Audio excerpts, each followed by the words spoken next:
Saudações, conspiradores, iniciando mais um programa Realidade Fantástica, mais uma entrevista fantástica, trazendo até você que nos acompanha de vários continentes, no mundo todo, temas relevantes do esoterismo, das paraciências, do ocultismo.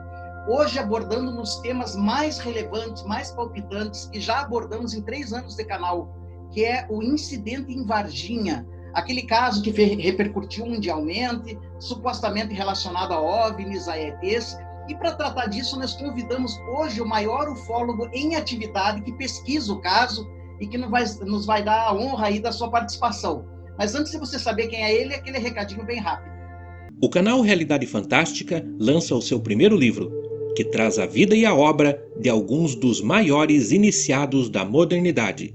Por meio dele você vai conhecer em detalhes alguns grandes mestres do ocultismo moderno, como o Conde de Saint-Germain, Alessandro Cagliostro, Helena Blavatsky, Rudolf Steiner, Papus, Eliphas Levi e muitos outros.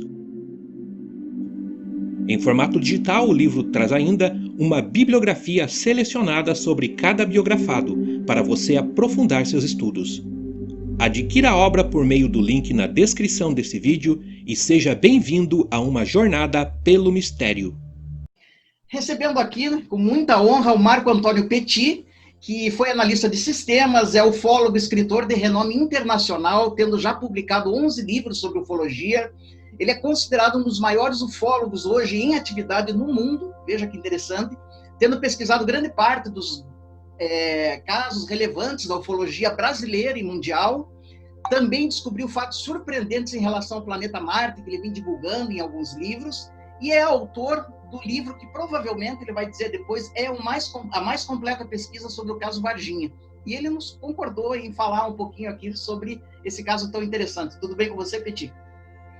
Tudo bom, Jamil? Prazer estar falando com você, estar falando através do seu canal, que cada vez tem uma repercussão maior em relação às matérias que você e entrevistas que você tem divulgado. Então, é um prazer realmente essa oportunidade de interagirmos e agora hoje para falarmos um pouco desse caso emblemático não só da história da ufologia brasileira, mas certamente mundial, que nós tivemos a oportunidade de investigar diretamente. Sem dúvida, até porque por isso que nós o convidamos, que você estava no epicentro, né, do fenômeno, e hoje, que eu saiba, é o único ufólogo em atividade que ainda pesquisa, que ainda se pronuncia, pelo menos contundentemente, sobre o tema. Petit, eu gostaria de resgatar alguns acontecimentos que não são de conhecimento do público em geral, porque se pensa que Varginha começou com um avistamento das criaturas. Mas nós temos informações que parece que militares americanos já haviam avisado o governo brasileiro ou militares brasileiros de uma atividade de OVNIs no sudeste do Brasil, algum tempo antes. É verdade isso? Olha, para começar, eu posso dizer, Jamil, que nós temos informações de um militar da nossa Força Aérea, ou seja, da Aeronáutica, que, na verdade, começou desde o final do mês de agosto do ano anterior, ou seja, em 95. Agora, ele também me passou diretamente a informação de que, na realidade, o governo brasileiro e, portanto, o próprio Exército brasileiro foi informado por fontes norte-americanas, também a nível militar, de que um objeto estava perdendo altura. Isso, inclusive, é uma informação que hoje a gente não tem a menor dúvida da validade em relação à mesma. Perfeito.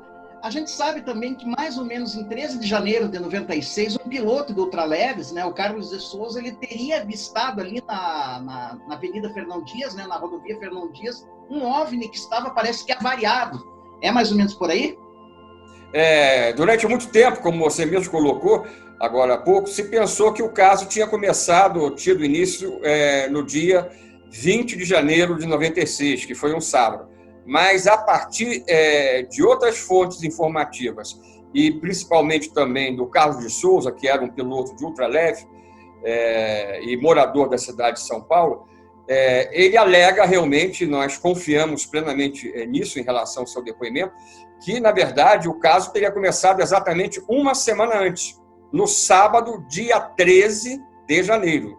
E ele, inclusive, viu a nave passar por cima da Fernão Dias, no início da manhã dessa data, do dia 13, desse sábado, perdendo de altura, e ele, então, procurou, com seu próprio carro, se aproximar da direção que o objeto foi perdido de vista. Entrou em direção a partir de uma estrada de terra da fazenda Maioline, e quando chegou nessa fazenda, ele já encontrou o próprio UFO totalmente fragmentado, uma quantidade enorme de fragmentos metálicos, e já contava naquela região com a presença de 30 a 40 militares do Exército Brasileiro.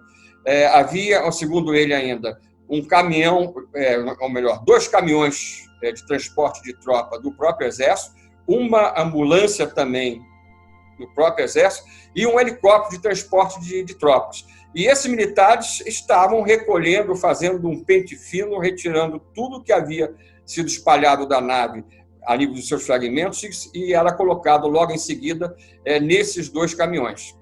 Ou seja, a gente tem aquela convicção, realmente, que não é de hoje, que o caso começou pelo menos uma semana antes da data que as meninas, chamadas meninas do caso Varginha, tiveram avistamento daquela criatura no bairro Jardim Adélio, na tarde do dia 20 de janeiro. E é interessante que se depreende daí que o Exército, né, os militares brasileiros, estavam previamente monitorando isso, porque se eles já estavam no local, né, recolhendo objetos do UFO, estava sendo acompanhado. Com certeza, né? Porque ele levou poucos minutos para sair da Fernão Dias, depois que o UFO foi perdido de vista, e ao chegar poucos minutos realmente após, num pasto dessa fazenda, ele já encontrou aquele quadro que eu acabei de escrever, ligado ao recolhimento dos fragmentos. Agora, ele ressaltou na época que ele não encontrou nenhum sinal, apesar da presença de uma ambulância militar do Exército, nenhum sinal da tripulação. E isso faz parte das informações que me levaram a concluir, entre outras fontes também informativas que passaram informações, que provavelmente, a gente tem quase que uma certeza disso, a tripulação, na verdade, daquele objeto, que iria cair na fazenda Maioline, na verdade, provavelmente teria escapado da nave através de algum tipo de equipamento realmente de salvamento ou de escape, progressivamente, conforme esse objeto se movimentava a baixa altura, conforme até depoimentos garantiram que isso estava acontecendo já desde várias horas antes. Sem dúvida, isso é muito interessante. Alguns dias depois, me parece que em 20 de janeiro, nós temos um incidente numa fazenda com a dona Oralina, que já avistou também, eu não sei se foi depois ou foi antes, um UFO meio avariado ou numa trajetória errática. Não sei em que parte da trajetória, né, se encaixa isso. Essa tua questão, essa pergunta é bastante importante. Por quê? Apesar do Eurico e Oralina, esse casal de colonos da fazenda, de uma fazenda que fica justamente entre Três Corações, onde fica a Escola de Sargento das Armas, ou seja, o Exército Local, e Varginha, terem feito referência públicas, e até nós, como principais investigadores, estávamos convencidos de início, que realmente aquele avistamento estaria relacionado, por parte do casal, à madrugada do dia 20 de janeiro. Só que depois eu cheguei a ter acesso à informação que, na realidade, o casal não sabia exatamente a data da ocorrência sob a sua fazenda. Eles apenas achavam que era algo próximo do dia 20. Ou seja, provavelmente eles viram aquilo que eles relataram inicialmente como passível de ter acontecido no dia 20, na realidade, provavelmente, na madrugada do dia 13, momentos antes do Carlos de Souza, aí já na parte da manhã, ver os momentos finais da trajetória que levou à queda o próprio UFO. Né? Isso é interessante. Essa é a nossa interpretação. Com certeza, isso é interessante, porque a gente tem testemunhas independentes, né, em diferentes locais, confirmando o acontecimento. E vamos para o dia 20 de janeiro, né, quando há esse avistamento por parte de civis na cidade de Varginha, de estranhas criaturas. O que você pode falar? Como é que você... A verdade, de início pensava, como a gente já colocou, que o caso teria começado na tarde do dia 20 de janeiro, 3h30 da tarde, quando as irmãs Liliane e Valquíria Silva, junto com a amiga Kátia Xavier, que era a mais velha, passando pelo terreno baldio do bairro Jardim Adélio, avistaram aquela criatura totalmente diferente de tudo que elas já tinham até imaginado poder ver na vida, agachada próxima ao muro externo de uma oficina mecânica. De início, uma delas pensou até que podia ser parecia ser uma estátua, até que a criatura voltou o seu próprio olhar, mexendo a cabeça em direção a elas. elas viram aquilo a uma distância bem pequena, realmente, não havia sol, né? Era verão, portanto, e não havia como elas confundirem com nada aquela, vamos dizer assim, criatura que estava sendo avistada. Elas correram, vamos dizer assim, já chorando, chegaram em casa realmente em prantos e foram acudidas pela própria mãe, né, das duas mais novas, da família Silva, da Valquíria e da Liliane Silva. E depois, logo em seguida, a própria mãe, com a Kátia Xavier e mais algumas pessoas, voltaram ao local, minutos depois, para ver se ainda a criatura estava lá, e não acharam nada, a não ser a marca, ou marcas dos pés da criatura. O que aconteceu? Esse boato, vamos dizer assim, essa informação, melhor dizendo, ligada ao depoimento e o relato das meninas, das 3 meninas, começou a correr pela cidade. Isso parecia ser um mero boato. No dia seguinte, ou seja, no domingo, dia 21, o doutor Ubirajara Franco Rodrigues, que estava afastado da ufologia, voltou para a cidade, onde ele próprio residia, ou seja, a cidade de Varginha, e começou a tomar conta, ter contato não só dos boatos que corriam em relação ao avistamento do dia anterior feito pelas meninas, mas também de outros boatos que faziam menção que até que a criatura teria sido capturada. Ora, esses boatos faziam menção por parte dos bombeiros, polícia militar e às vezes até em relação ao exército, né? E ele buscou encontrar a família, né, a família Silva, e quando se deparou com as 2 meninas e com a própria Kátia Xavier, na presença da própria mãe, da dona Luísa Helena, ele ficou profundamente impressionado pelo estado emocional, até de desequilíbrio, que principalmente as 2 mais novas apresentavam. Ele percebeu que havia algo realmente de sério para ser investigado, e ali começa a pesquisa do caso Varginha. Ou seja, a partir do avistamento realmente dessa entidade por parte daquelas 3 meninas. Peti, o que essas meninas viram, assim, morfologicamente, como elas descreveram a criatura, né? Porque para elas ficarem tão apavoradas, tão desequilibradas, não podia ser necessariamente uma pessoa, um humano, ainda que com deformidade. Tinha que ser algo realmente muito bizarro. O que elas viram? Com certeza. Elas descreveram algo totalmente diferente, que, como eu coloquei no início, que elas poderiam imaginar ver, né? Era uma entidade de, no máximo, 1,5 metro de altura, cabeça grande, totalmente desproporcional, sem pupilas aparentes. A entidade ou a criatura não tinha, por exemplo, pelos ou cabelos visíveis. Na parte superior da crânio haviam 3 ondulações que de início deram a origem às afirmativas delas, alguma coisa de origem demoníaca devido à forma inusitada e estranha da criatura ou da entidade, né? Ou seja, é importante que a gente ressalte que aquilo que foi descrito inicialmente pelas 3 meninas, por Liliane, Valquíria e Kátia Xavier, que, como eu falei, já tinha mais idade, depois pode ser confirmado por outros depoimentos, tanto de civis quanto de militares que tiveram contato visual com outras entidades da mesma maneira ao longo dos dias subsequentes. É importante que a gente ressalte que antes da tarde do dia 20, ou seja, do sábado, em que as meninas tiveram o avistamento da criatura, os bombeiros já haviam capturado uma criatura ou entidade exatamente com o mesmo padrão físico às 10h30 da manhã, a poucas dezenas de metros de distância do ponto em que as meninas tiveram avistamento. Ou seja, o policial Marco Xerez, junto com outro parceiro da inteligência e da polícia militar, capturaram a morte desse rapaz, que nós podemos colocar como uns pontos cruciais que gerou o próprio processo de acobertamento militar em relação ao caso. Não só morte do lado das entidades que tripulavam o objeto, como depois nós viemos a ter a confirmação, mas morte do nosso lado, por exemplo, a partir do próprio Marco Xerez, que veio a falecer dentro desse mistério, dentro das circunstâncias que eu acabei de relatar. E essa criatura parece que ela é transferida depois para Campinas, né? E existe aí um boato de que o famoso legista Badam Palhares teria analisado a criatura. Tem alguma coisa a ver? Jamil, no dia 4 de maio, eu e o Vittorio Pacatini gravamos uma entrevista que foi a primeira em VHS, na verdade em Super V naquela época, ou seja, uma entrevista de áudio e vídeo, com um militar do Exército que teve contato justamente com a criatura já morta. E a criatura já morta seria essa, por coincidência ou não, que o próprio Marco Elixerezi capturou.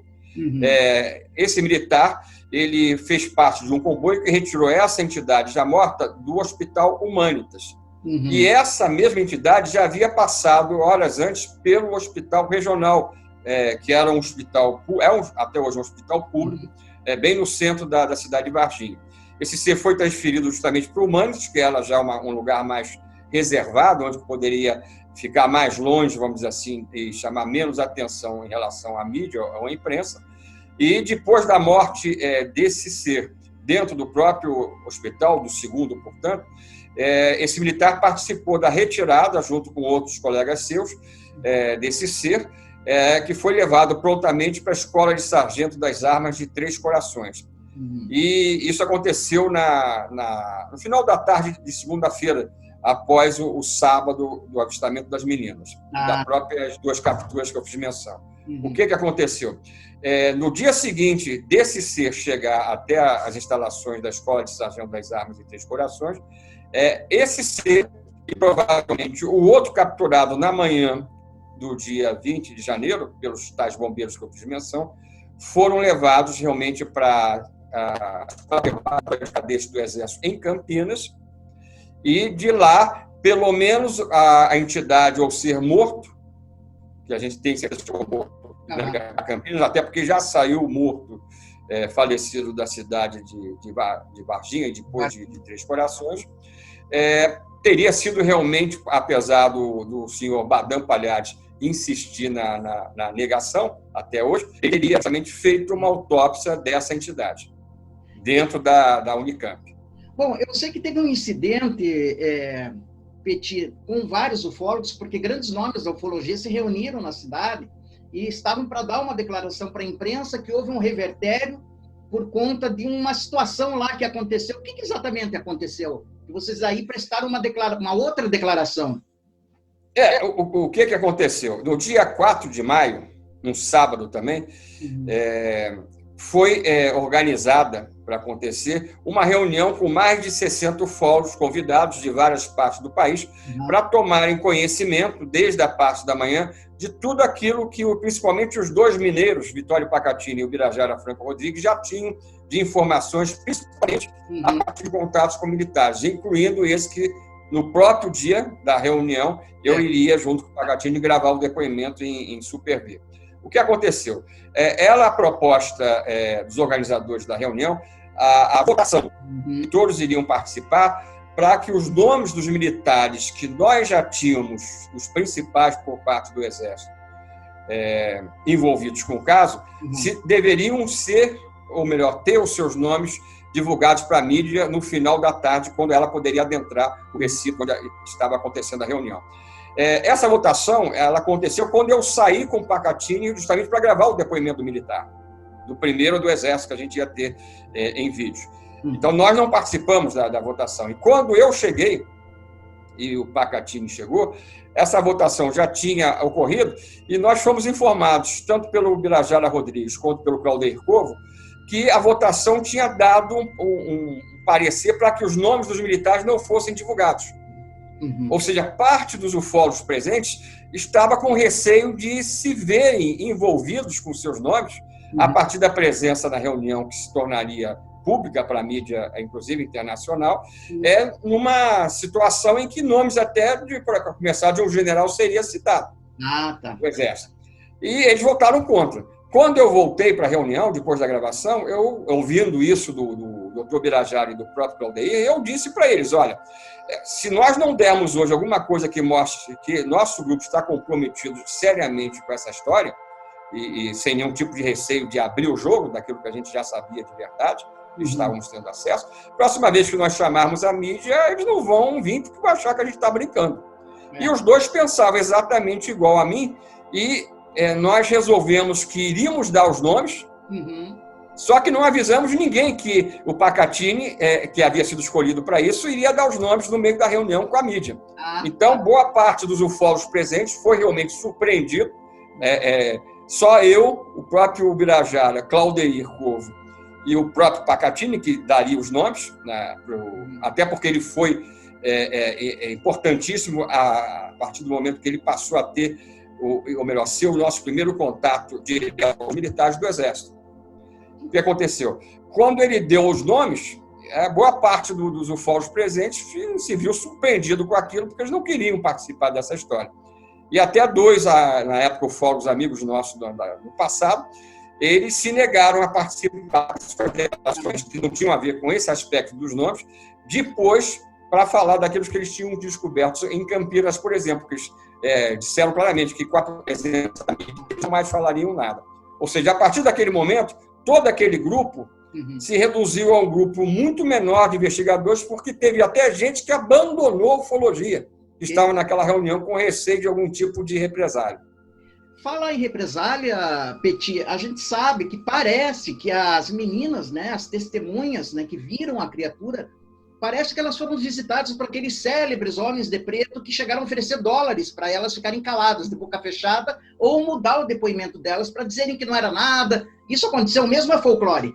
Não, aconteceu sim, só que não foram homens de preto, eram homens de cinza.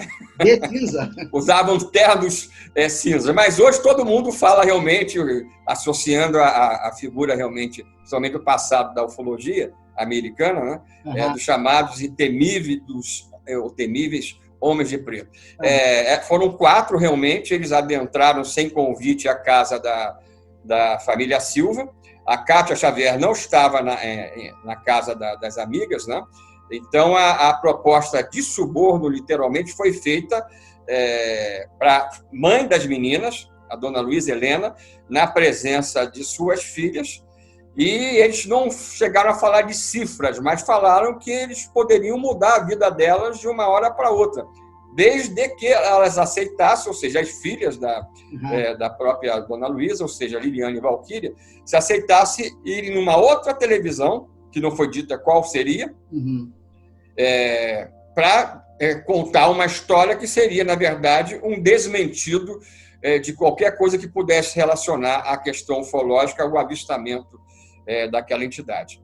Elas, felizmente, por uma questão até de serem pessoas honradas, a própria dona Luísa Helena, elas não aceitaram essa tentativa. E isso foi um fato fundamental para a posterior divulgação cada vez mais detalhada do caso e a seriedade que ele passou a ser tido. Porque imagine se, por acaso, a tentativa de suborno tivesse sido aceita. Nossa. A base inicial de investigação do caso, ela estaria em ruínas, né? Eu soube também que há um vídeo, eu não sei se eu estou certo, de segurança, que é o depoimento de militares, acho que da ESA, que viram a criatura, participaram da operação. Eles deram essa entrevista para vocês e foi feito um acordo com vocês e que o vídeo só seria divulgado se uma das partes fosse ameaçada. Esse vídeo existe?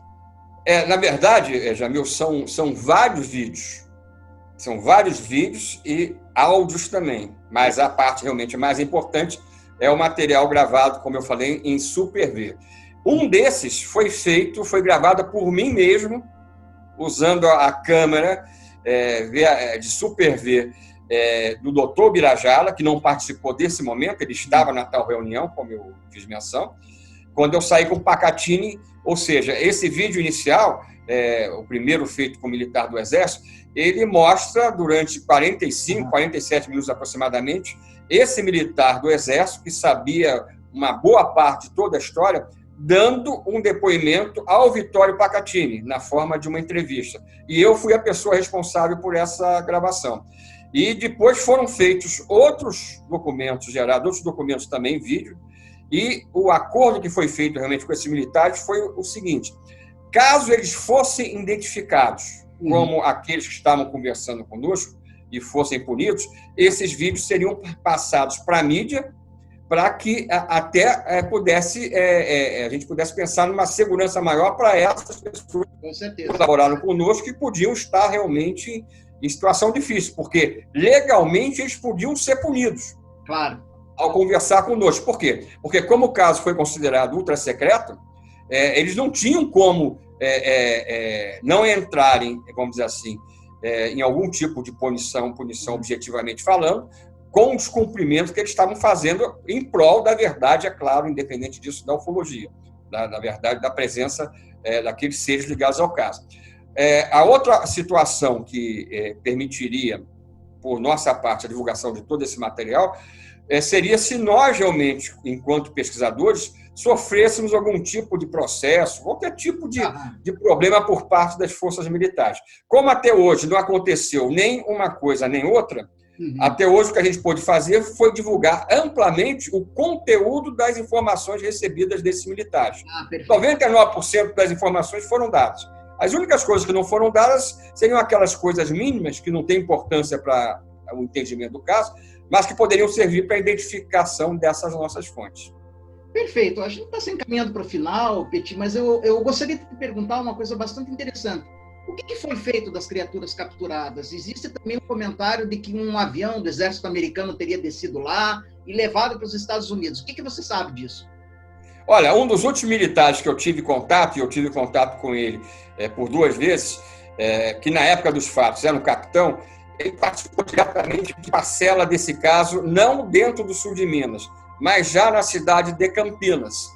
E foi na cidade de Campinas que desceu realmente um avião, no qual uma boa parte, pelo menos, dos materiais ligados ao caso Varginha, aí, evidentemente, a gente tem que pensar nos seres capturados, que podem ter sido até em número maior do que 2, a gente tem certeza de 2, mas isso ainda hoje é aberto. Esse militar garantiu para nós o seguinte, que houve uma forte pressão do governo americano sobre o governo Fernando Henrique Cardoso, que era o presidente na época, para que o Exército aceitasse liberar todos os materiais ligados à Varginha para que os americanos levassem embora, praticamente presente, né?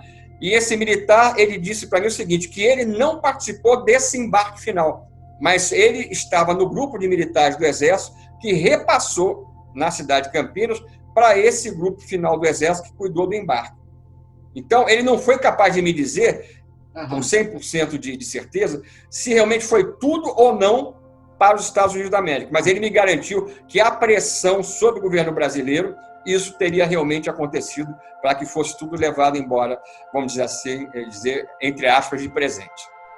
Na verdade, não foi de presente, porque nós sabemos que até, entre outras coincidências interessantes, foi naqueles dias em que os militares americanos estiveram no Brasil, inclusive que o próprio cientista-chefe da NASA na época, o senhor Daniel Goldin, estavam justamente no nosso país, e entre outras coisas que a gente descobriu que iria acontecer no futuro é que nós teríamos o nosso primeiro astronauta, que depois veio a ser o Marcos Pontes, na Estação Espacial. Ou seja, isso é apenas um detalhezinho dessa história, né? Que coisa, mas um detalhe bastante interessante, né?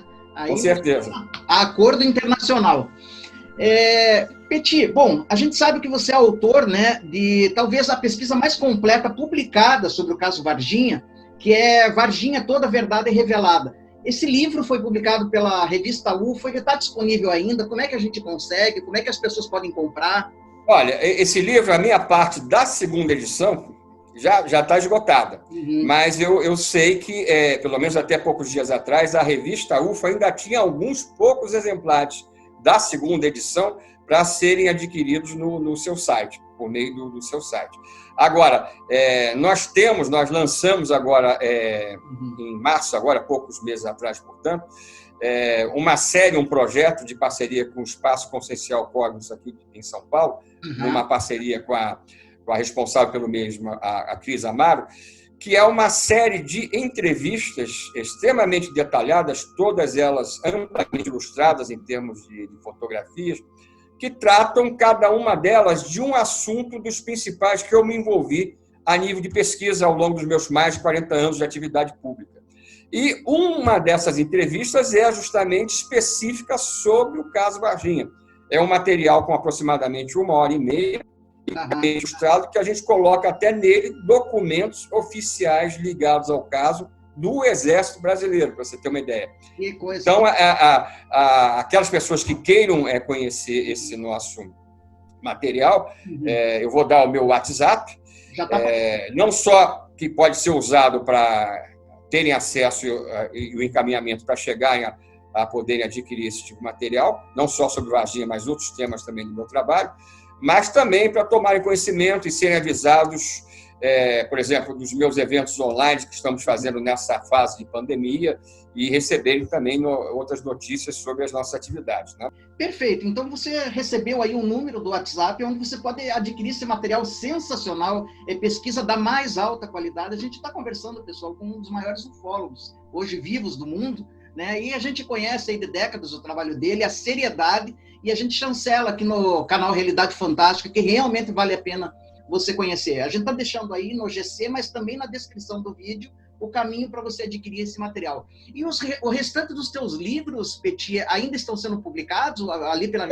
Os livros, eles no momento, eu estou até sem exemplares, dos 11 já publicados, por conta também da pandemia. Mas assim que as coisas melhorarem, a gente tem certeza que mais cedo ou mais tarde, dentro de pouco tempo, isso vai acontecer, os livros vão voltar a ser produzidos e também poderão ser adquiridos diretamente comigo através desse mesmo WhatsApp ou contato que eu estou passando para vocês. Perfeito. Petit, eu quero te agradecer profundamente de você ter concedido essa entrevista. Para nós foi uma honra, viu? E espero que você volte outras vezes aqui ao canal. Vai ser um prazer, Jamil, um prazer conversar com você. Sei da seriedade do seu canal, de você como pessoa comunitária, e agradeço essa oportunidade de interagir com tanta gente que, com certeza, está tendo a oportunidade, através dele, de conhecer mais alguns detalhes sobre essa história de Varginha. Perfeito, Petit. Muito obrigado. E a vocês todos que nos acompanharam até agora, nosso muito obrigado, nosso abraço. Não se esqueça de se inscrever no canal, deixar o seu joinha, o seu comentário. E lembrando sempre que o mistério está entre nós. Até o nosso próximo encontro.